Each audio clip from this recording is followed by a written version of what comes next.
Welcome to the real world. My name is Cameron, joined by Carson, Hey, good to be here. and we just got finished watching Rebel Zack Moon Snyder's Rebel Moon. on Netflix. Yes. Man, the credits are still rolling. It was quite an experience. I mean, I was Just pretty blown away. initial reaction, the scope and scale of this is It's just huge. massive. Yeah, it's another epic Zack Snyder Right. film. It's his first foray into true sci-fi storytelling. Correct. And it's something he's been dreaming about since he was about 11 when he first saw Really? the Wow. original Star Wars in Oh, 1977. okay, okay. And you can definitely see the Star Wars influence Sure, here. sure. You can see the influence of Seven Samurai. You can Hmm. see the influence of all of these things that have kind of built him into the filmmaker he is Right, today. right, yeah. But with all with his signature style in it. Definitely, definitely. That's the thing I liked about it is that it didn't just feel like a patchwork Right, borrowing all these other right. things. It was that, but it was all presented in a very fresh way. Sure, sure, It yeah, felt definitely. new and different. And it definitely felt very Zack Snyder. It was Very Zack definitely, it Snyder. had his, there are elements of 300 that were in this. Yeah. There's like major big 300 moments. Yeah. There were elements of Batman versus Superman, a Yeah. lot of kind of Kryptonian technology stuff, kind of The opening influence of there. Man of Steel, Sure, big definitely. time felt in Definitely. this, for sure. Yeah, yeah. So there's a lot of that. But it also was a little more Western than I was expecting. That that Definitely. was cool. Definitely had a lot of Western elements. Not necessarily as Western as Star Wars, and not even really Western in the same way Star Wars is, Sure. but definitely had those same Yeah, influences very present. absolutely. But it was good. I mean, it definitely had. It's a Dune amount of information. Yes. You Yeah. know what I mean? When A it's lot like of a mythology, a lot of lot of world mythology. building, Yeah, yeah, introduction to characters. By the way, this is right. all spoiler free, so if you haven't seen it, we'll let you know when there will be spoilers later For in the sure, review. for But sure. yeah, we just wanted to give our initial thoughts. Blown away as I am with I feel like every Zack Snyder. He's one of my Sure. favorite directors Yeah, ever. yeah. So that's not that big of a surprise that I enjoyed it as much as I did.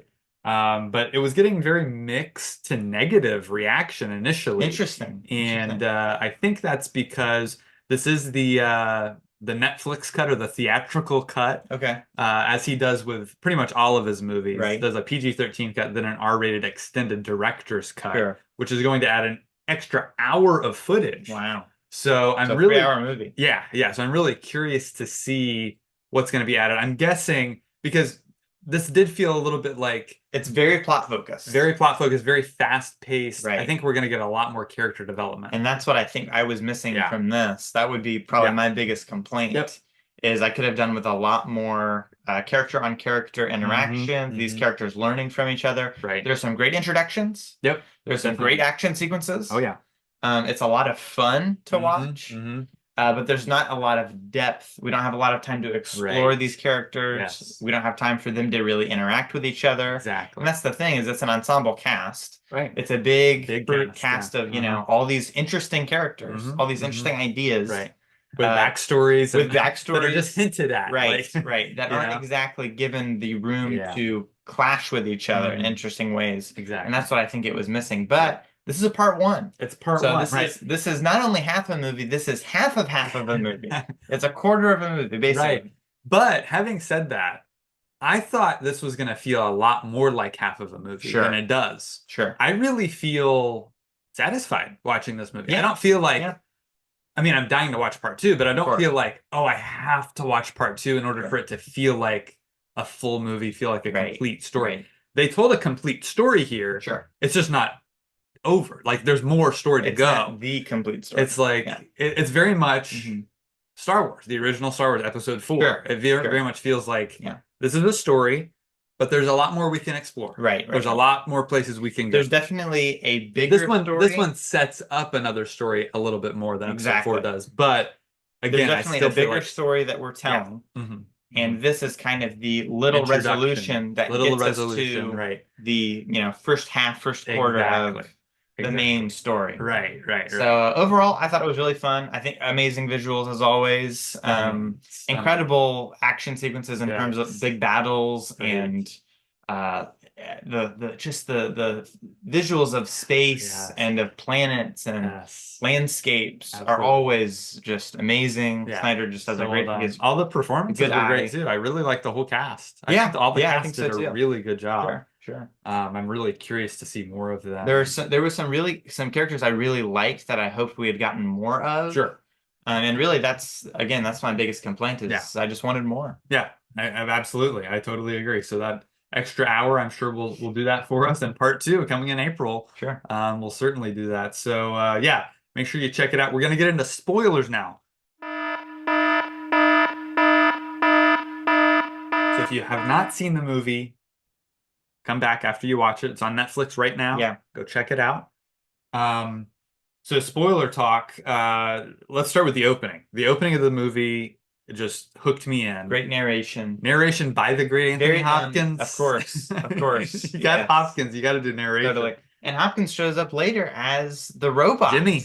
The robot Jimmy. Jimmy the robot. Yeah. He And was great. What a great character. honestly, my favorite character of the I film. want to, I want My a whole favorite Jimmy character. movie. I hope they do a Jimmy I spin-off. love sympathetic robots. Look, we got a Yeah. sympathetic robot right Yeah, here. there's Wally. With Wally. There he Yeah. is. You know, Your all-time we love favorite. Wally. Your all-time favorites right here. My all-time favorite, the most sympathetic robot. Iron There he Giant, is. of course. Hello. We Iron love him. Giant. So yeah, great stuff with Jimmy. Really enjoyed He his was great. He had character. that nice regal attitude, but Right. also he was an ex-war robot. Right. So he had a lot of kind of trauma and what was Yeah. built into him. And kindness and there's compassion kindness, and he's a gentleness. Yeah. So he kind of, again, it Right. ties into the opening narration being this robot. Definitely. So yeah, he was a great character. Great character. He did a great job with that role. Right. But going back to that opening shot where we yeah. get kind of the Star Wars shot, Right. but instead of The spaceship. back to front, it's left to right. Right. And it comes And through the a big- portal, which right, is totally different. right, the Something we've never dreadnought. seen. Yeah, So yeah. just Panning unique down stuff. to that great landscape shot Yes. of this on the farm. Saturn ring planet, the farm, Yeah. plowing the fields. It's so good. That's great. It's so good. Sofia Boutella plays the lead role of Cora, and she's just fantastic. She has so much to play in this movie. Yeah. And she's our protagonist. She's the character we're with throughout the story. And she just did a great job with the subtle emotional moments and the action sequences. She's totally believable in all those. Yeah. So all that worked really well. Gunnar, her relationship with Right. Gunnar is really the central Sure. relationship in the film. And I thought it worked really well because they have the most scenes together. Right. And that relationship, the way it builds, I thought they did a good job with. Yeah, and it's explained eventually her skill set, her past. yeah. It's not just Get that deep into all that. she's not a Luke Skywalker character. No. She has a But long it's history. important that we set up that our expectations of her is that she is a Luke Skywalker type, where she's kind of a wide-eyed farm girl. Right. She's really not. Exactly. That's kind of her cover. That's right. That's the life she wishes she had. Yes, exactly. Which is an interesting spin on the trope. Yes, she's really the most famous person in the galaxy. Sure. She's like the most wanted criminal right. in the entire universe.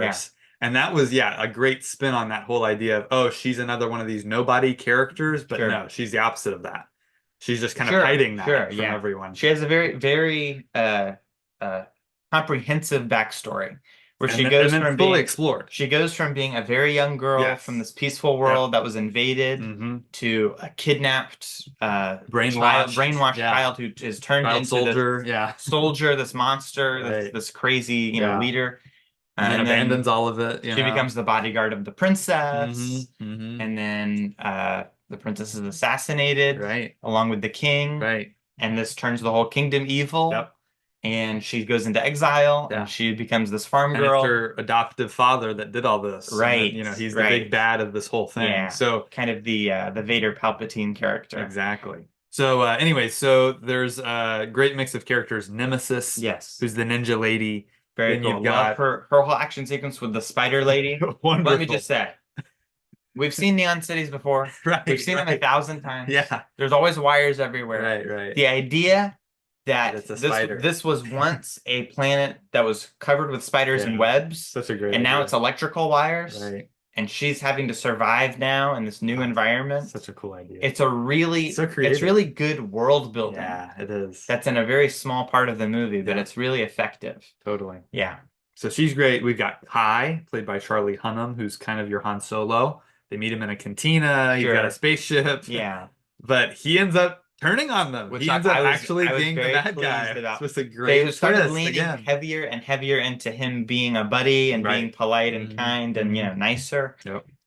So I'm glad that he wound up to be the villain. I was Right. kind of hoping that they Yeah. would go that That was direction. great. Then they've got the prince who rides the big griffin thing. I mean, that's Yeah, a very, cool very kind of whole element. yeah, General almost Titus was right. one of my favorites. Jaimin Hunsu. Jaimin Hunsu is one of those actors that everything he's in, he's great. Sure. And he's in a lot. He's in a lot of He's stuff. in a lot He's of in a lot stuff. of stuff.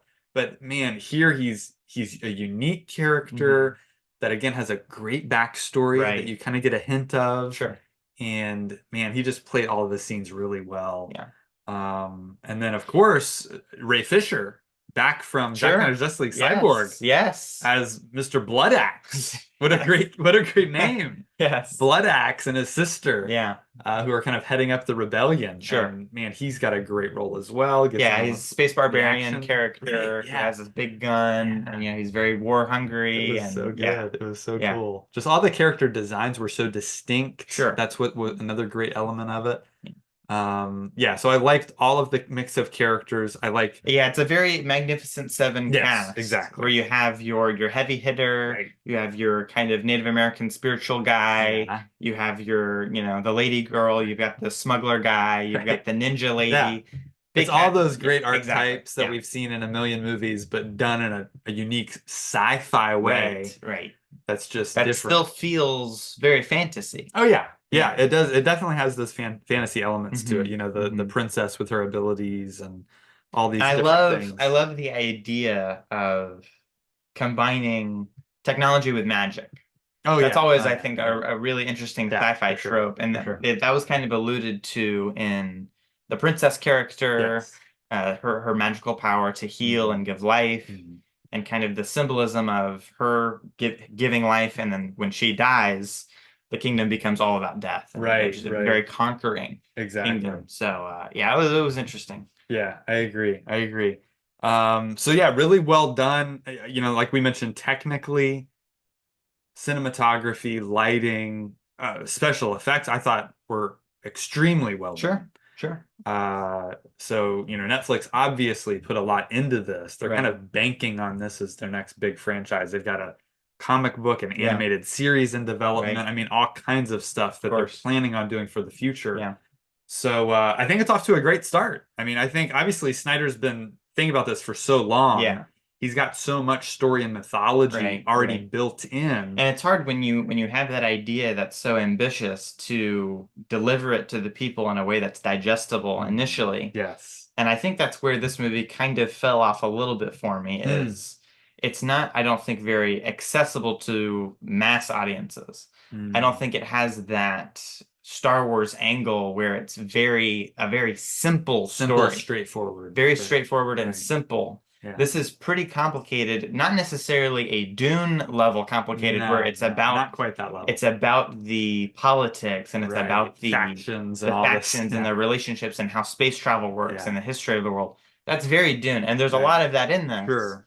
I would venture to say even a little bit too much for what it's trying to go for. Right. Kind of it seems like it wants to be a straightforward action movie that takes place in this very complicated big world. Yeah. But it kind of falls off for me in that we don't have enough time to really get to know these characters and their relationship with the world. Right. So that's I think where its failings show. Gotcha. Yeah. I don't know. I think it's going to be a mix. I think there will be audiences who, like us, who kind of are already super into this kind of stuff that are going to gravitate towards it anyway. Yeah. That are going to be all in, and they're going to get it, and they're going to go with it, and it's going to be a great ride. Yeah, there will be some people that watch it and go, I don't really get what's going on. Sure. Maybe on a rewatch that'll help. Maybe the extended cut will help. Maybe. I don't know. Yeah. We'll have to wait and see. So, yeah, very curious to see. As it stands, as a big sci-fi fan, I give it an easy 4. I think on a rewatch it'll probably get better. I think the director's cut would make it a lot better. Definitely. But again, just those visuals and the set design and the art direction and all of that keeps it very visually engaging. Yes. Not just for the planets and the locations, but for the Yep. character designs and the Yep. villains and Mhm. how that's very different and they're Yeah. different from everything else. For Kept sure. it really visually engaging. It did. It did. It's tailor-made for me. It's another 4.5 star Snyder film. All his movies are at least 4.5 stars for Sure, me, pretty sure. much. So, yeah, greatly enjoyed it. Had a great time watching it. Can't wait to watch it again, honestly. I'll be watching it, I'm sure, several times before part two comes out in 4 months. Sure. Yeah, any new Snyder, I'm always excited for. Just glad that there's visionary filmmakers out there Sure. that studios like Netflix really let them just run wild. Totally. I Which mean, we is saw that with fun. Scorsese's Irishman. I mean, it's a 3 hour movie. Just 4 let him hours do almost. 4 hour. Yeah, Yeah, it's yeah. crazy. It's wild. Yeah, great stuff. Netflix, I mean, as much as I have issues with what Netflix does, Yes. they do have Make a lot of trash. They do have that nice ability to just give creators what license to do what they want. So. Absolutely. So very curious to see what you guys Yeah, think. let us Leave know. a comment below.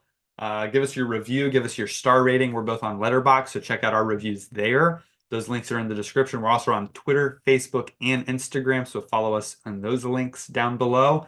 Let us know, again, your review. What are your favorite Zack Snyder movies? I own all of his movies on Blu-ray or 4K. Yeah. So make sure you let us know down there what you think of him as a filmmaker.